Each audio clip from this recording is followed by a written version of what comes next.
ये हमारा अध्यात्म का अनुभव की बात है। नहीं तो क्या कर दिया जाए जिससे आप बच सकते हो? सोचो, आपको क्या मिल जाए? एक ऐसा शब्द बोल दो जिससे आप निर्भय, निश्चिंत और निःशोक हो सकते हैं। एक बोलो कि ये मिल जाए तो मैं बिल्कुल निश्चिंत हो जाऊंगा और आज से कोई कामना नहीं करूंगा। बोलो कोई एक बात बोलो, नहीं बोल सकते। आज हमारे बच्चों में बहुत जल्दी इतना सोचने की क्षमता आ गई है कि अब तो यार जीवन किस काम पर, कहीं कोई ब्लैकमेल कर रहा तो जीवन, अरे हमें लड़ना है। ये जो बच्चा बोल रहा है कि हम भयभीत हो जाते हैं, हम शोकित हो जाते हैं, हम आगे, ये नकारात्मक सोच ही तो है। क्यों है? क्योंकि आधार नहीं है।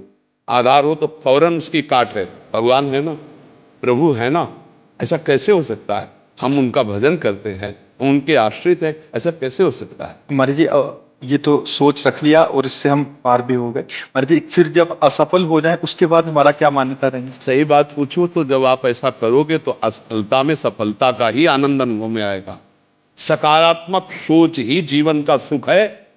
नहीं तो दुख और सुख और जय और पराजय ये टिकाऊ नहीं है। जैसे दिन टिकाऊ नहीं है, ऐसे रात टिकाऊ नहीं, ऐसे सुख टिकाऊ नहीं है, ऐसे दुख टिकाऊ नहीं। कोई सदैव विजयी नहीं रहता, कोई सदैव हारता नहीं, कोई सदैव सुखी नहीं रहता, कोई सदैव दुखी नहीं रहता। ये क्रम चलता रहता है। दुख के अवसर पर हमें हमारे विचार बचाते हैं उनको। अभी हम अपने विचार में अपने को बीमार मान ले तो हम कल से आने लायक नहीं रहेंगे। ध्यान रखना, हम आज अब भी नहीं मानते कि हम बीमार हैं। तो हमारी निगेटिव सोच जो है ये बिना भजन के नहीं जाएगी। और अगर ये बनी रही तो अरबों रुपया हो, खूब बड़ा पद हो, पति, व्यवस्था, पत्नी, सब कुछ हो, लेकिन नकारात्मक सोच तुम्हें चैन से नहीं रहने देगी। पक्की बात। इसको सुधारना है तो सत्य पे आइए, धर्माचरण कीजिए, पवित्र चरित्र रखिए और नाम जप कीजिए। आपकी सोच बदल जाएगी। देखो, आपकी सोच अच्छी है तो आप थोड़ा कम पैसे वाले भी है ना, गरीब भी है, मस्त रहेंगे। सोच सही नहीं है तो चाहे आपके पास अरबों रुपया हो, आपका जीवन नरक जैसा रहेगा। क्योंकि आपकी सोच अशांति, कलह, नाना प्रकार की वासनाओं में, खेल में फंसाकर आपको नष्ट कर देगी। तो हमें लगता है कि बिना अध्यात्म के चिंता, भय, शोक इसका दूर होना बहुत कठिन है।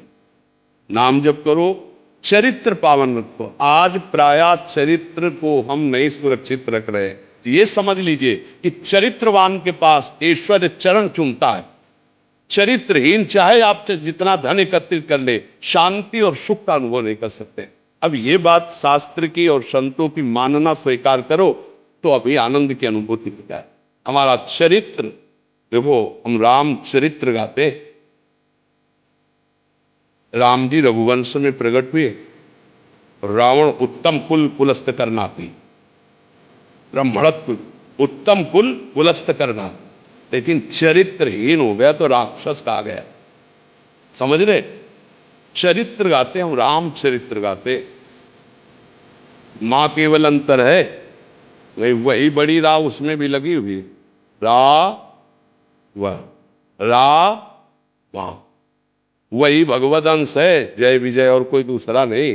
ये लीला करके दिखाया कि एक चरित्रहीन हो गया तो राक्षस है, चरित्रवान तो वही भगवान।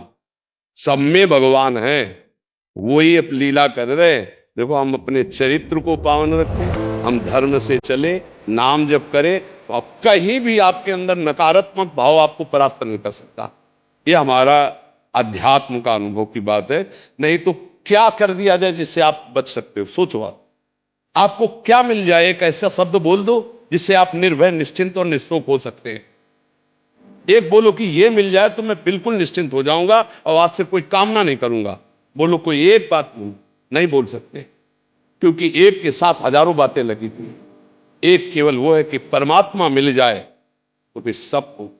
जिसके पाने के बाद कुछ पाना बाकी नहीं रहता, जिसके जानने के बाद कुछ जानना बाकी नहीं रहता, और जिसको अनुभव करने के बाद कोई भय नहीं रहता। 5 वर्ष के प्रहलाद जी हैं, त्रिभुवनपति हिरण्यकश्यप है, सकारात्मक सोच है, मेरा हरि मेरी रक्षा कर रहा है, बाल बांका भी नहीं कर पाए, नहीं कर पाया। हाँ, अगर हमारी कभी पराजय होती तो उस समय भगवान इतना बल देते हैं, इतना सुख देते हैं कि वो पराजय क्षण में नष्ट हो जाती है, हमें शोक नहीं होता। देखो, बड़े बड़े भक्तों को पराजय का मुख देखना पड़ा, धर्मराज युधिष्ठिर अभिषेक हुआ, इंद्रप्रस्थ के सिंहासन पर चक्रवर्ती सम्राट पद पर बैठे, कपटियों ने कपट करके परास्त किया।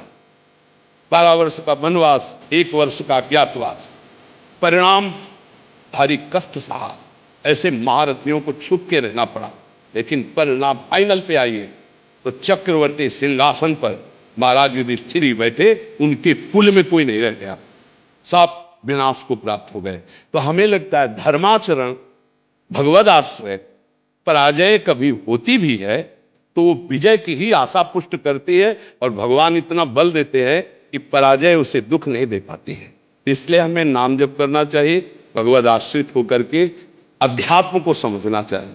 आज हमारे नवीन बच्चे अध्यात्म को नहीं समझ रहे, तो बड़ी आचरण में बड़ी अपवित्रता आ चुकी है। आप देख लीजिए कैसे कैसे गंदे अपने जीवन को इन अवगुणों से युक्त कर लिया गया, व्यसन, व्यभिचार। अब ये अध्यात्म का ज्ञान ना होने के कारण अपना नाश कर रहा।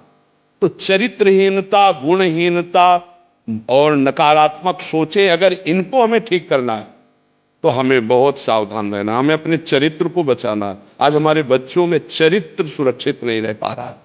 आज बच्चों का जीवन बड़ा संकटपूर्ण जा रहा है। बात पक्की समझना, हमको जब ऐसी बात आती है तो हम दुखी होकर के बोलने लगते हैं कि आज हमारे राष्ट्र का जो ये नवीन भविष्य है, ये संकटपूर्ण परिस्थिति में जा रहा है। गर्ल फ्रेंड, ये बॉय फ्रेंड, ये व्यसन, ये इनको चैन से नहीं रहने देंगे।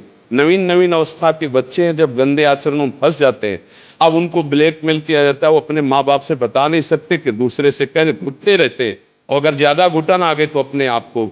तो इसलिए हमें लगता है अध्यात्म को समझा जाए और नाम जप करते हुए चरित्र पावन रखा जाए। आपका इसमें कोई संशय? हाँ, आप अच्छे आचरण वाले बने, खूब नाम जप करें और धैर्यपूर्वक विश्वास रखें कि भगवान मेरे साथ हैं। अगर कभी ऐसी हार या पराजय या दुख आता है तो हम उसको सहने के लिए धैर्यवान रहें। हम उसमें इतना निगेटिव न सोच जाए कि हमारा जीवन से ही निराशा हो जाए। आज हमारे बच्चों में बहुत जल्दी इतना सोचने की क्षमता आ गई है कि अब तो यार जीवन किस काम का, कहीं कोई ब्लैकमेल कर रहा तो जीवन, अरे हमें लड़ना है। हम कल भी कह रहे थे कि बच्चों को चाहिए माता पिता से दोस्त जैसा व्यवहार करें, और माता पिता को चाहिए कि बच्चों से दोस्त जैसा व्यवहार करें। दोनों आमने सामने बैठकर उनके हृदय की बात को जाने और उनको दोस्त की तरह सपोर्ट करें, तो आगे बढ़ सकते हैं, वो दलदल में फंसे हुए निकल सकते हैं। नहीं तो कई ऐसे गंदे बच्चे होते हैं जो अच्छे बच्चों को अपने विषय जाल में फंसा करके उनके जीवन को बर्बाद करते हैं। बकाया नकारात्मक सोच के लिए नाम जप बहुत जरूरी है। चाहे आप स्त्री हो, चाहे पुरुष हो, चाहे गृहस्थ हो, चाहे विरक्त हो, जब तक नाम जप नहीं करोगे, आचरण पवित्र नहीं रखोगे, तो वास्तविक सुख का अनुभव नहीं होगा। नाम जप बहुत आवश्यक, इसलिए हम सबसे प्रार्थना करते हैं नाम जप करो, शराब मत पियो, मांस मत खाओ, पराई माता बहनों की तरफ गंदी दृष्टि से मत देखो, गंदे आचरण मत करो। ये मनुष्य जीवन ऐसे गंदी बातों के लिए नहीं मिला। गृहस्थी में हो तो धर्माचरण करते हुए धर्म पूर्वक विषय भोगो और नाम जप करो, भगवान को